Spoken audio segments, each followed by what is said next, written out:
Hai semuanya, balik lagi sama aku di sini dan akhirnya finally aku bikin video lagi setelah 5 bulan aku vakum di dunia free YouTuber. Nah, di video kali ini aku mau ngobrol santai aja dan juga sekalian menjelaskan kenapa aku nggak bikin video cukup lama. Mungkin dari kalian udah bisa menebak dan juga ada yang udah tahu kenapa aku nggak bikin video. Ya, bener banget, aku itu lagi hamidun, aka hamil. Jadi sekarang aku udah hamil 5 bulan 3 minggu. Jadi awalnya itu aku tahu aku hamil tuh pas kandungan aku tuh umur mau 1 bulan, jadi hampir 1 bulan. Karena aku tuh tipe wanita yang kalau menstruasi itu teratur tiap bulan, itu paling bedanya itu 2 hari maksimal. Nah, awal aku tahu tuh pada awal September, jadi aku tuh telat 2 hari nggak dapet, dan aku tuh udah punya gejala-gejala juga kalau kondisi badan aku tuh beda gitu dari biasanya. Aku udah punya kayak feeling kayaknya aku ngisi deh. Terus aku beli test pack lah 2 dengan merek yang berbeda, dan besokan paginya aku coba tes jam 9 pagi dan hasilnya itu garis 2. Akhirnya aku nelpon suami, padahal suami baru berangkat kerja, jadi suruh balik lagi dan aku kasih tahu kalau aku hamil. Pastinya kita senang banget, tapi untuk mastiin lagi bahwa aku itu benar-benar hamil, pada saat itu juga aku disuruh siap-siap sama suamiku, langsung kita berangkat ke rumah sakit untuk cek darah. Dan jam 10 pagi kita cek darah, hasilnya itu keluar habis makan siang.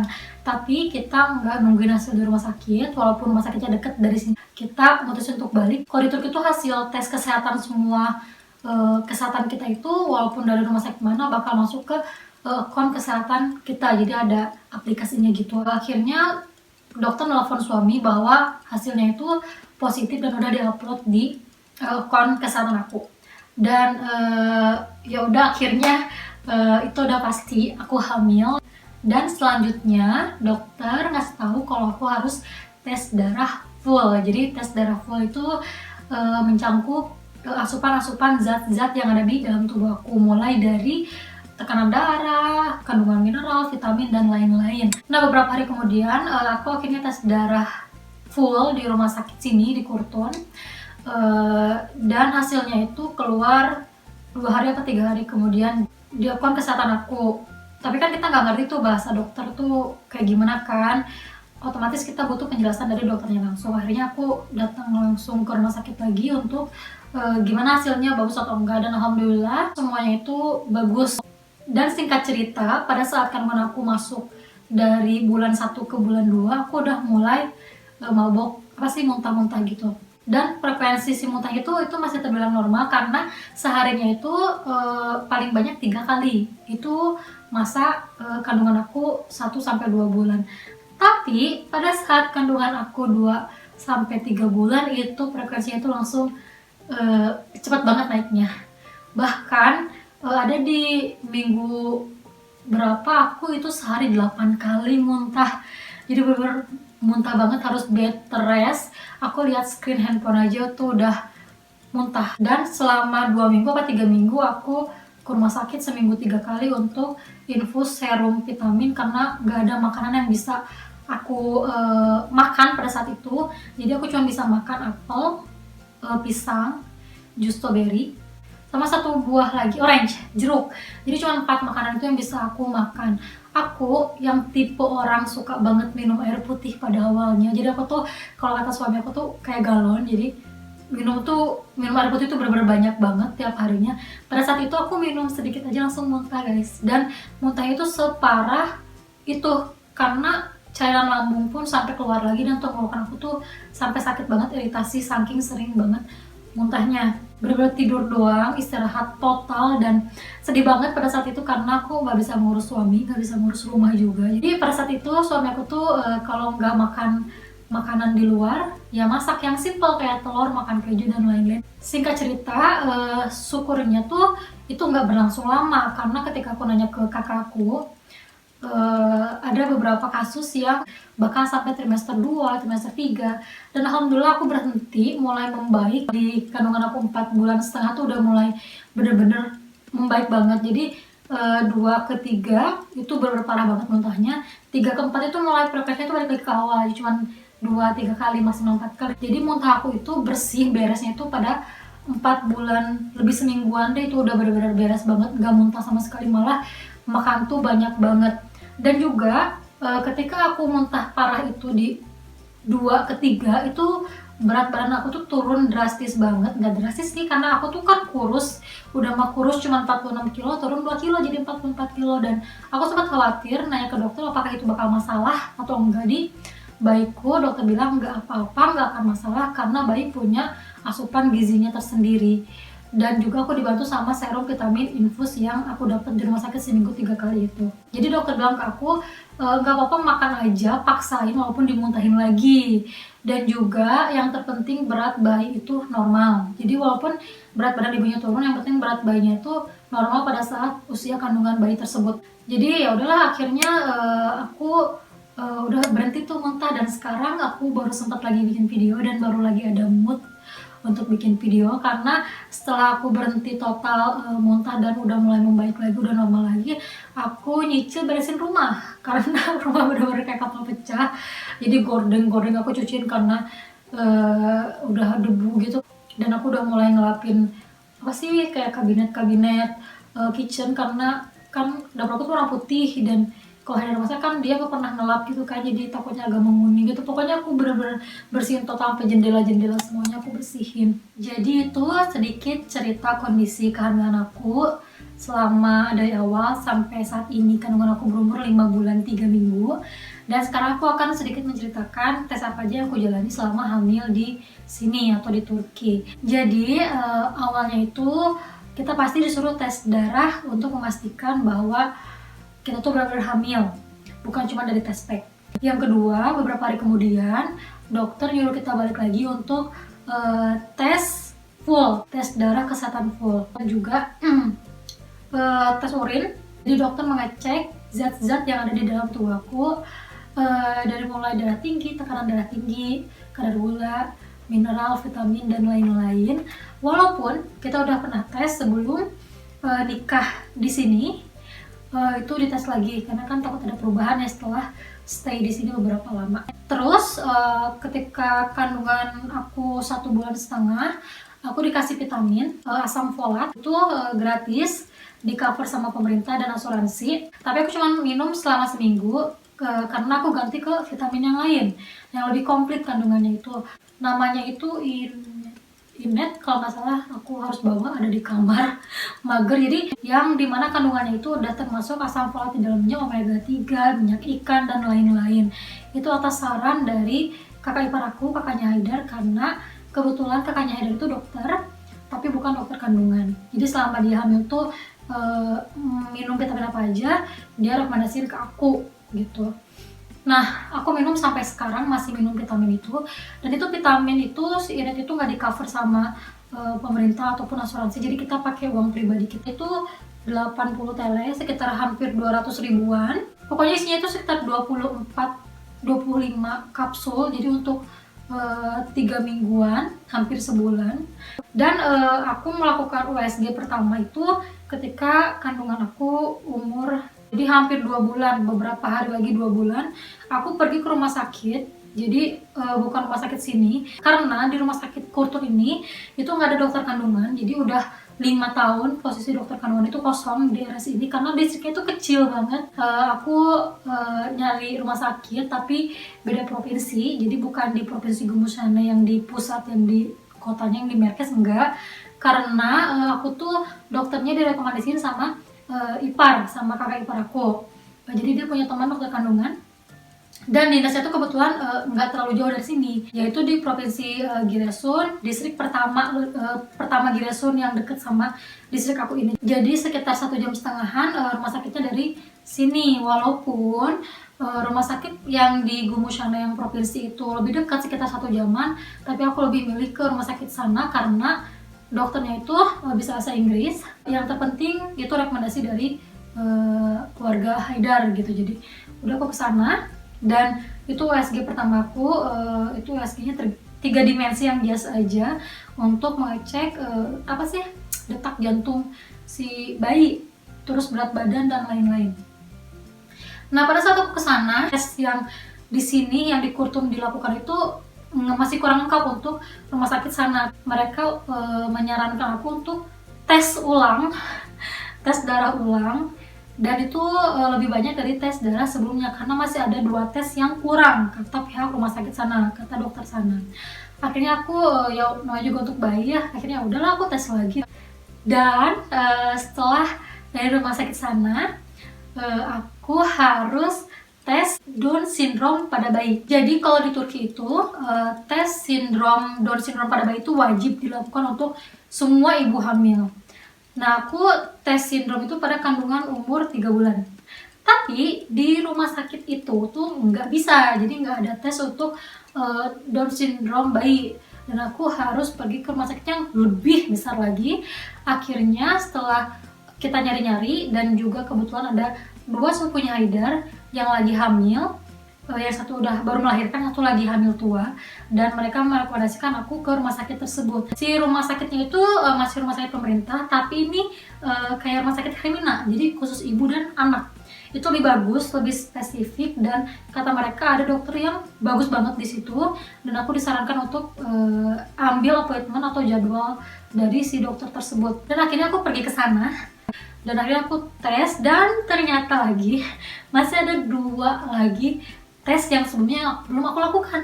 Jadi tes yang di Kurtum katanya 2 kurang, terus aku pindah ke tes yang rumah sakit yang kedua katanya masih kurang, dan ini rumah sakit yang ketiga katanya masih kurang lagi.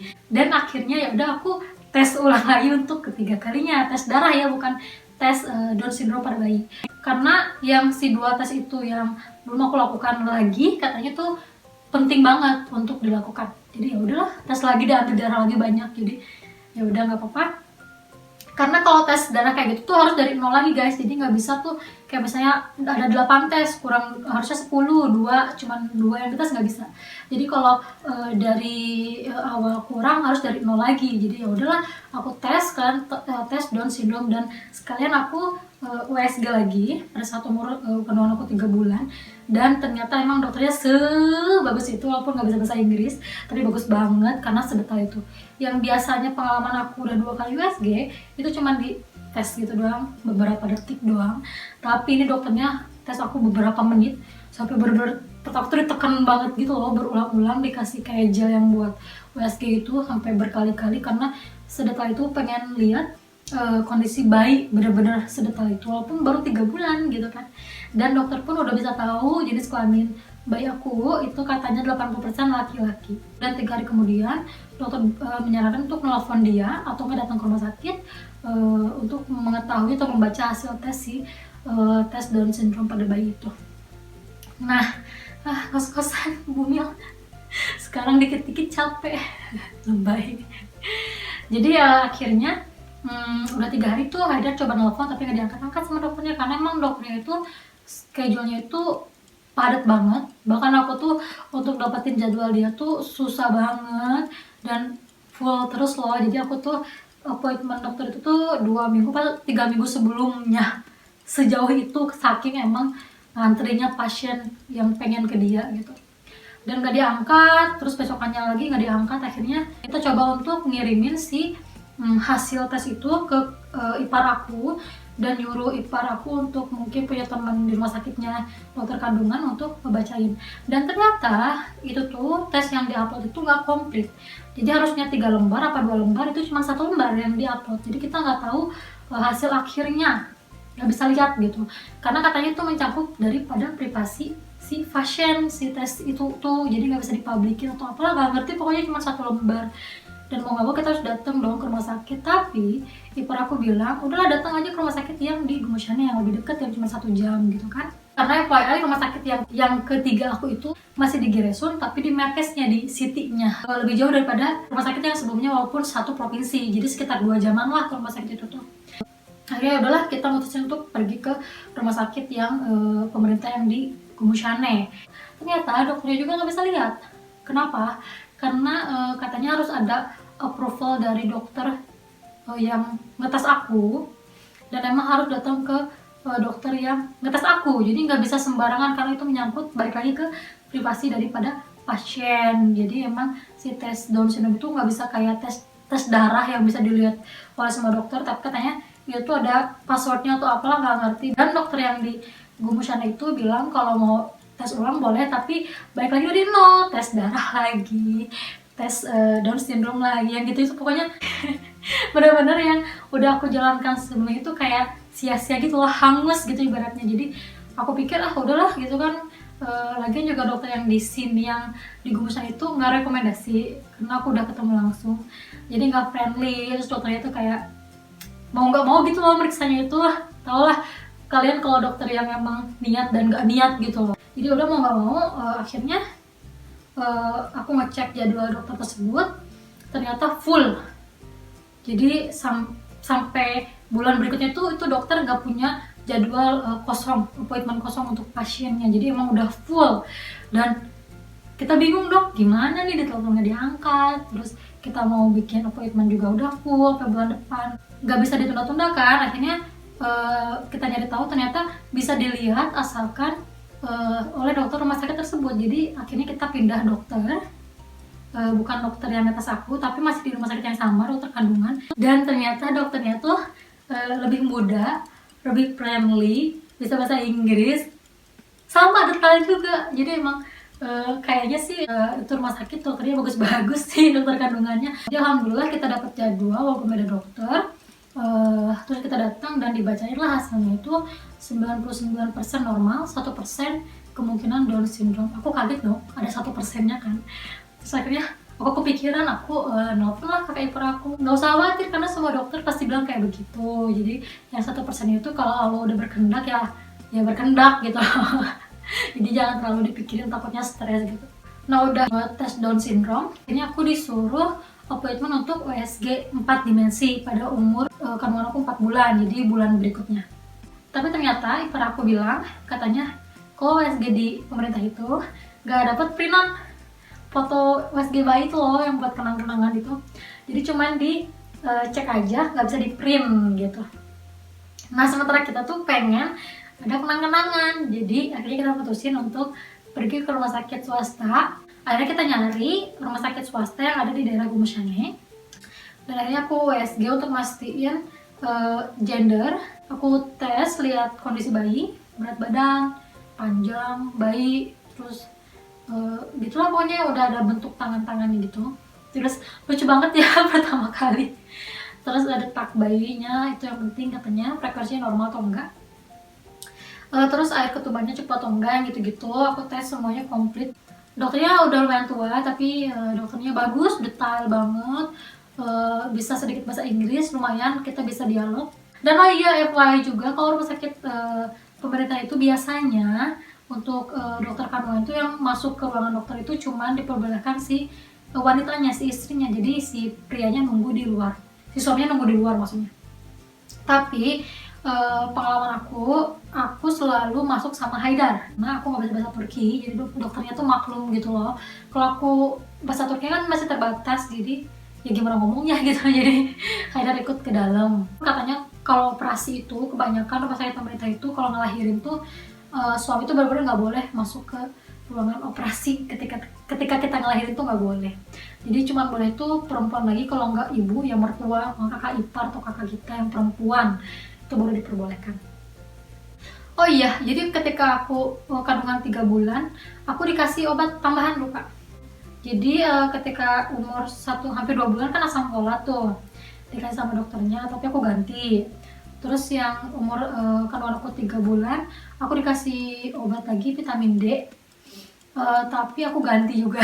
Jadi vitamin D yang harusnya direkomendasiin sama rumah sakit itu vitamin D yang mereknya A, tapi aku ganti ke merek yang B.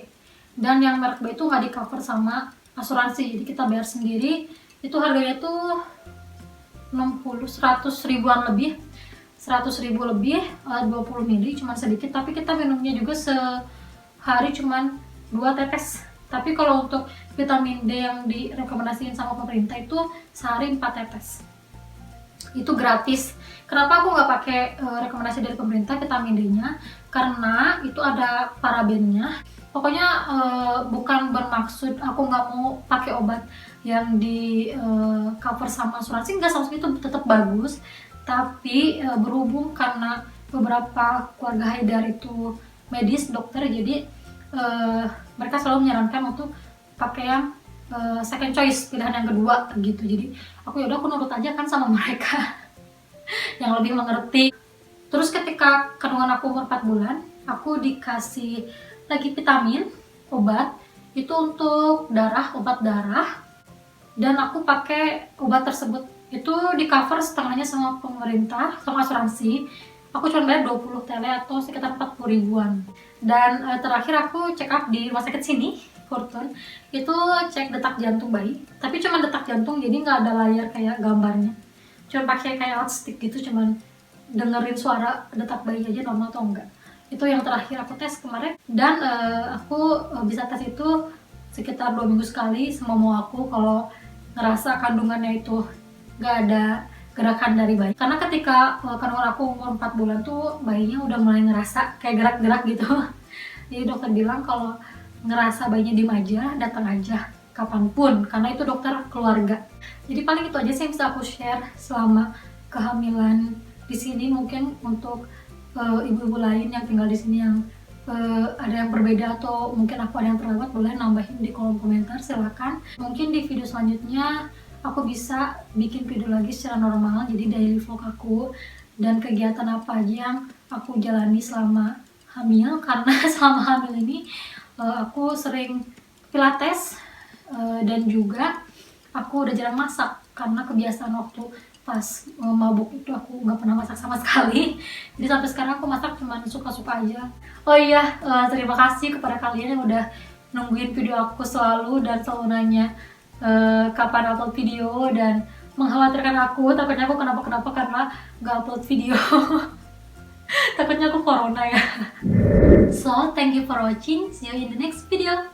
Bye!